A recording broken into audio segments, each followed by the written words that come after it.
नमस्कार मित्रों, मैं उमा शुक्ला नालंदा एकेडमी से आप सभी का स्वागत है हमारे यूट्यूब चैनल पर। आज हिंदी विषय के अंतर्गत हिंदी साहित्य का इतिहास। चूँकि हिंदी साहित्य का इतिहास काफ़ी बड़ा है, इसलिए हम उसको टॉपिक वाइज पढ़ेंगे। और आज का हमारा पहला टॉपिक जो है वो है हिंदी साहित्य इतिहास लेखन की परंपरा, काल विभाजन व नामकरण। चूँकि ये टॉपिक थोड़ा सा बड़ा है, इसलिए इसे हमें 2 भागों में पढ़ाना पड़ेगा। तो अभी आज इस वीडियो में पहला भाग और इसके बाद दूसरा भाग हम आपके लिए लेकर आएंगे। चलिए तो शुरू करते हैं। पहले भाग में हम हिंदी साहित्य इतिहास लेखन की परंपरा पढ़ेंगे और इसके अंतर्गत देखेंगे कि किसने इतिहास लेखन की परंपरा को शुरू किया और आगे कितनी रचनाएं आईं, उन रचनाओं के अंतर्गत क्या क्या है जो हमारी प्रतियोगी परीक्षाओं में आता है। मैंने कोशिश की है कि ऐसे सारे बिंदु इस वीडियो में इन रचनाओं के अंतर्गत आपको बताऊं जो प्रतियोगी परीक्षाओं में आते हैं। आप चाहें तो इस वीडियो के जस्ट बाद आप कोई भी कंपटीशन का एग्ज़ाम का पेपर उठा के देख सकते हैं, आपको ये प्रश्न रखे मिलेंगे उसमें। चलिए तो शुरू करते हैं दोस्तों। पहले जो लेखक थे वो थे गासार्दा तासी और इनकी रचना का नाम था इस्तवार द ला लिटरेत्यूर एंदुई हिंदुस्तानी और ये रचना आई थी 1839 में। इसकी भाषा थी फ्रेंच भाषा। इस रचना में 738 कवियों का वर्णन मिलता है, जिसमें से 72 कवि हमारे हिंदी के हैं और बाकी उर्दू के हैं। ये रचना जो फ्रेंच भाषा में थी, इसका हिंदी अनुवाद लक्ष्मी नारायण वर्षेण ने इनकी रचना का हिंदी अनुवाद 1952 ईस्वी में प्रकाशित किया था। चूँकि ये रचना फ्रेंच में थी और इसका हिंदी अनुवाद लेके आए थे 1952 में लक्ष्मी नारायण वर्षेण। तासी से जुड़ी जो भी बातें आपके प्रतियोगी परीक्षाओं में आती हैं वो यही हैं, इसलिए आपने यदि इन बिंदुओं को ध्यान से पढ़ा और याद रखें तो आपसे यहाँ से प्रश्न छूटेगा नहीं। चलिए अगले लेखक देखते हैं। अगले लेखक हैं हमारे शिव सिंह सेंगर। इनकी रचना का नाम है शिव सिंह सरोज।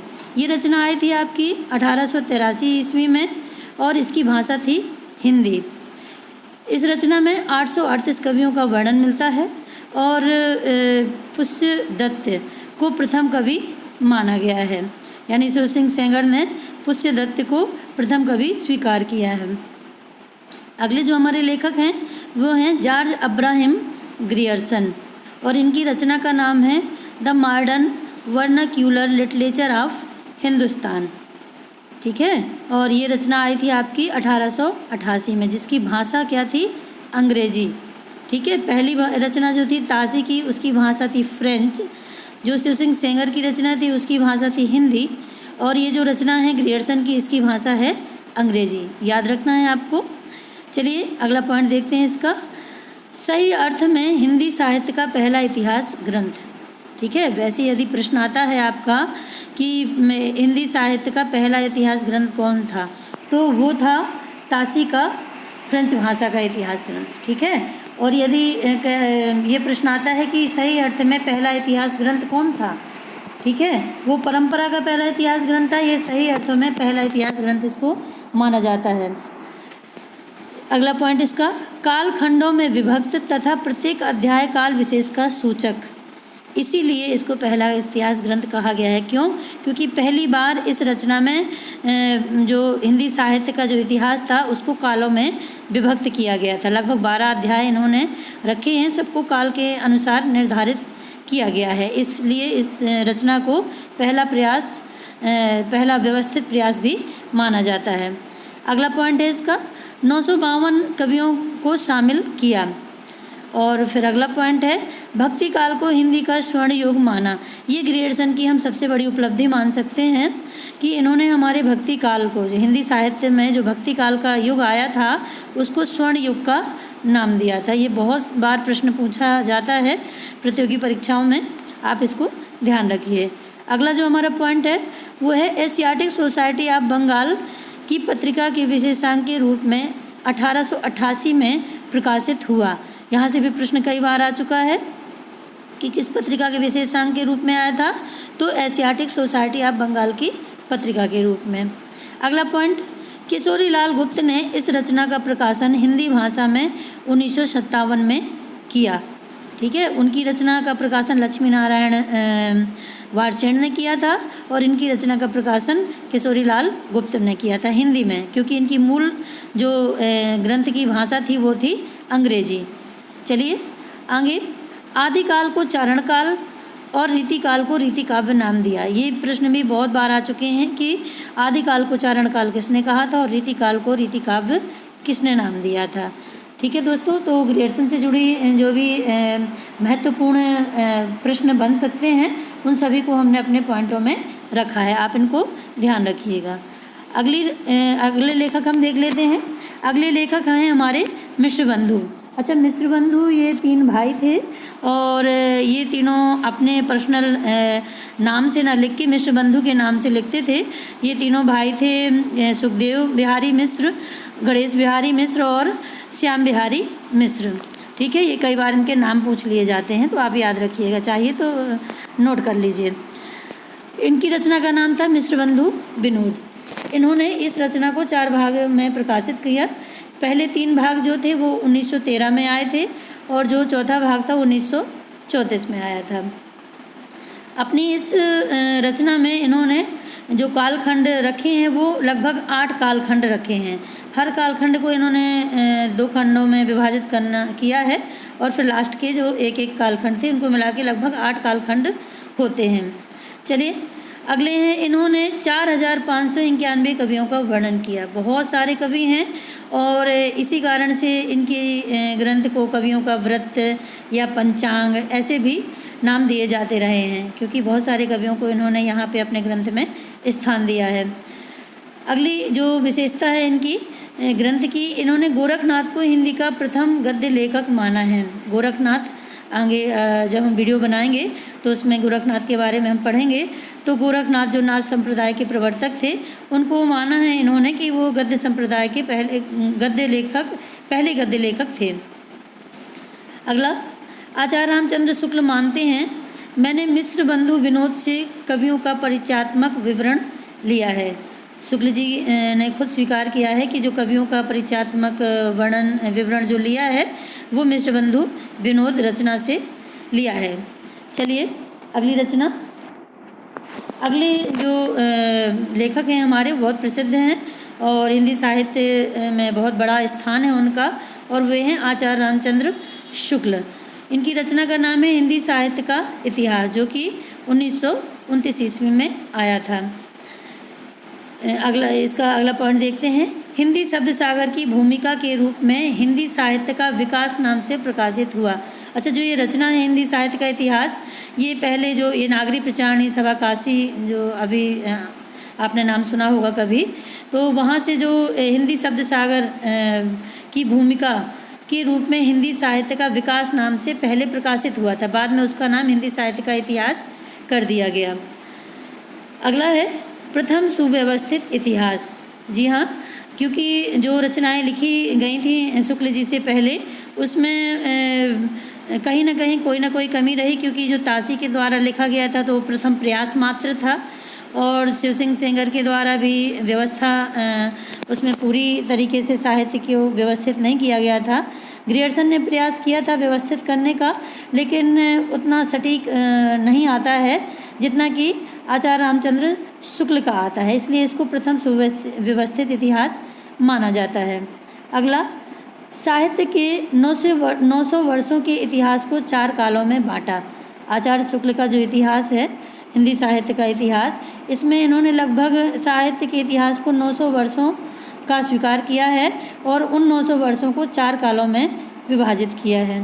अभी हम जब अगला वीडियो अपना देखेंगे इसका दूसरा भाग, तो हम उन 4 कालों को भी पढ़ेंगे, उनके नामों को भी पढ़ेंगे। इसके बाद 1000 कवियों का उल्लेख किया। इन्होंने अपनी इस रचना में लगभग 1000 कवियों को स्थान दिया है। इसके बाद भक्ति काल को दार्शनिक आधार पर 4 भागों ज्ञानाश्रयी, प्रेमाश्रयी, राम काव्य, कृष्ण काव्य के नाम से विभाजित किया है। इसके बाद अभी तक का सर्वमान्य काल विभाजन जो इनके द्वारा काल विभाजन किया गया है शुक्ल जी के द्वारा, वो अभी तक का सर्वमान्य काल विभाजन माना जाता है और हमारी प्रतियोगी परीक्षाओं में भी उसी को ज़्यादातर स्थान मिलता है। और जो उन्होंने जो समय सीमा दी है वो भी लगभग सर्वमान्य ही है। तो आपने इसमें शुक्ल जी के जितने भी इम्पोर्टेंट फैक्ट थे जो प्रश्न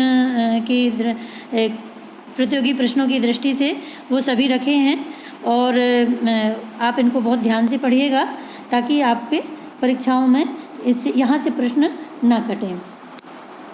इसके बाद है अगले जो हमारे लेखक हैं वो हैं आचार्य हजारी प्रसाद द्विवेदी। ये भी बहुत प्रतिष्ठित व्यक्तित्व हैं हमारे साहित्य के और इन्होंने कई रचनाएं, बहुत सारा साहित्य लिखा है, बहुत सारी रचनाएं लिखी हैं। उनमें जो यहाँ रचनाओं का जिनका नाम दिया जा रहा है वो रचनाएं साहित्य के इतिहास से संबंधित हैं, इसलिए केवल इनको ही यहाँ पे रखा है हमने। तो पहली रचना है हिंदी साहित्य की भूमिका, 1940 में आई थी ये रचना। इसमें साहित्य के इतिहास को विभाजित करने का काम किया गया है। इसके बाद दूसरी रचना है हिंदी साहित्य का उद्भव एवं विकास, ये रचना 1952 में आई थी। और इससे संबंधित जो तीसरी रचना है वो हिंदी साहित्य का आदि काल, ये भी 1952 में ही आई थी। इसके अलावा और पॉइंट है परंपरावादी दृष्टिकोण। जो हमारे हजारी प्रसाद द्विवेदी रहे हैं ये परंपरावादी दृष्टिकोण के आधार पर ही रचनाएं लिखते रहे हैं और अपनी जो रचनाओं में जो इन्होंने लिखा है उसमें भी परंपरावाद की बिल्कुल स्पष्ट झलक हमें दिखाई देती है। अगली जो विशेषता है इनकी ये है सिद्धनाथ व जैन साहित्य को महत्व। चलिए, तो जो सिद्धनाथ व जैन साहित्य थे जो हम पढ़ेंगे साहित्य में, उसको ज़्यादा महत्व आचार्य हजारी प्रसाद द्विवेदी ने ही दिया। शुक्ल जी ने मात्र स्थान दिया है लेकिन उसके महत्व को स्वीकार नहीं किया, उनकी रचनाओं को स्वीकार नहीं किया, अपभ्रंश की रचनाएं माना है। जबकि आचार्य हजारी प्रसाद द्विवेदी जो हैं उन्होंने माना है कि साहित्य का इतिहास इनकी रचनाओं के बिना अधूरा है। चलिए अगले देखते हैं। अगले हैं रामकुमार वर्मा और इनकी रचना का जो नाम है वो है हिंदी साहित्य का आलोचनात्मक इतिहास। यहाँ हिंदी लिखना शायद मिसप्रिंट हो गया है, तो हिंदी साहित्य का आलोचनात्मक इतिहास, ये रचना 1938 में आई थी और ये इसकी विशेषता है भक्ति काल तक लिखा गया अधूरा ग्रंथ।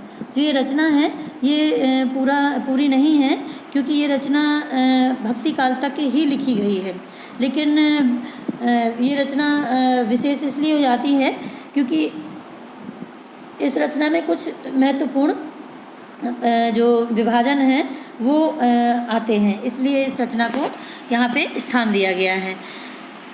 अगला इसका जो बिंदु है देखते हैं। इस रचना में 693 ईस्वी से 1693 ईस्वी तक की कालावधि को ही लिया गया है। तो जो रामकुमार वर्मा हैं इनका मानना था जो साहित्य का इतिहास है वो 693 ईस्वी से यानी लगभग 7वीं शताब्दी से प्रारंभ हो जाता है। इसलिए अगला पॉइंट जो लिखा है स्वयंभू को प्रथम कवि माना, इसीलिए इन्होंने स्वयंभू को प्रथम कवि स्वीकार किया है क्योंकि स्वयंभू का समय 693 ईस्वी से माना जाता है। अगला ज्ञानाश्रय एवं प्रेमाश्रय शाखा को संत व प्रेम काव्य नाम दिया। जो शुक्ल जी ने दार्शनिक आधार पर भक्ति काल का विभाजन किया है और ज्ञानाश्रय प्रेमाश्रय जो शुरू की शाखाएं रखी हैं उनको इन्होंने संत काव्य और प्रेम काव्य नाम दिया है। यहाँ से भी प्रश्न आ जाता है और कई बार कन्फ्यूजन हो जाती है, इसलिए आप ये समझिए कि ज्ञानाश्रय और प्रेमाश्रय किसने कहा है और संत काव्य व प्रेम काव्य किसने कहा है। अगले नागरी प्रचारणी सभा काशी। तो साहित्य ग्रंथ बहुत सारे लिखे गए हैं और बहुत सारा विभाजन सभी ने लेखकों ने अपने अपने हिसाब से रखा है, लेकिन कहीं कुछ कमी और कहीं कुछ कमी रह जाती है। इसलिए जो नागरी प्रचारणी सभा काशी है उसने हिंदी साहित्य का वृहद इतिहास नाम से साहित्य का जो इतिहास है वो प्रकाशित करवाया है, जिसके 18 खंड रखे गए थे, लेकिन अब तक केवल 16 ही खंड प्रकाशित हुए हैं। क्योंकि ये बहुत एक स्थूल ढांचा है और इसको हम किसी एक साहित्य के ग्रंथ में नहीं पढ़ सकते, इसलिए अलग अलग समयों में और अलग अलग लेखकों के द्वारा ये प्रकाशित करवाया गया है 16 खंड अभी इसके आए हैं और इसमें हिंदी साहित्य का इतिहास बहुत अच्छे से समझा जा सकता है। इस तरह के से हम देखते हैं कि हिंदी साहित्य लेखन की जो परंपरा रही है, तो विभिन्न लेखकों ने उसको लिखा है और अपने अपने हिसाब से उसमें बातें डाली हैं और अपने इसी में अपने अपने हिसाब से उन्होंने काल विभाजन किया है तथा नामकरण किया है। अब काल विभाजन और नामकरण हम अगले वीडियो में पढ़ेंगे। इस वीडियो में यहाँ तक ही। यदि आपको और भी इनसे जुड़ी कोई अधिक जानकारी या और लेखकों की जानकारी चाहिए तो आप मुझे कमेंट बॉक्स में बताएं, मैं आपको उसमें ज़रूर बताऊंगी। नमस्कार दोस्तों, धन्यवाद।